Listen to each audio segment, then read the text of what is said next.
This restaurant kind of holds a special place in my heart. I worked here. This place kind of helped me get my life on track, but it was also the place where I came to know Jesus. I was baptized outside. I was always trying to find joy and putting my hope in like things of the world and drugs, trying to find pleasure and stuff like that. You know, coming here, it was like instant like brotherhood. Like this hole I was trying to fill could only be filled by God. I remember thinking like all I did to get here was mess up, and here these guys are pouring into me. This is amazing. I remember like being invited here and then just knowing I'm in my mess, thinking I'm like this dirty person. And then here I am in this prayer meeting around all these like clean people. Yeah, I remember being really uncomfortable and then feeling like looking at these people and be like, man, I want more of this. So I kept coming back.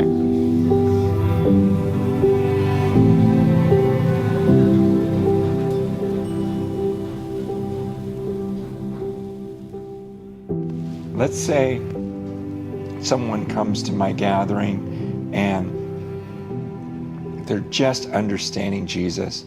Then I find someone that's further along and encourage them to help that newer believer.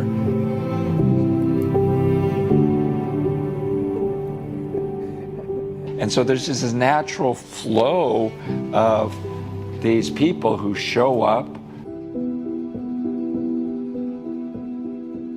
So it was 9 months in. They talked to me about like, we continue to see the Holy Spirit in your life. Do you want to start mentoring? And I was like, man, I don't even have my own life together. How do you expect me to start leading these dudes? And so that idea, you know, like your own sanctification starts to happen when you start like pouring into other people. Like that became very real to me. It's like, you know, dude, in the book of Acts, it talks about how the disciples were like uneducated common men, but the people seeing that they had the Holy Spirit, like they walked with Jesus, right? And so I read it for myself and I was like, this is me. Like, this is me, an uneducated common dude. And I still sit on that verse till this day.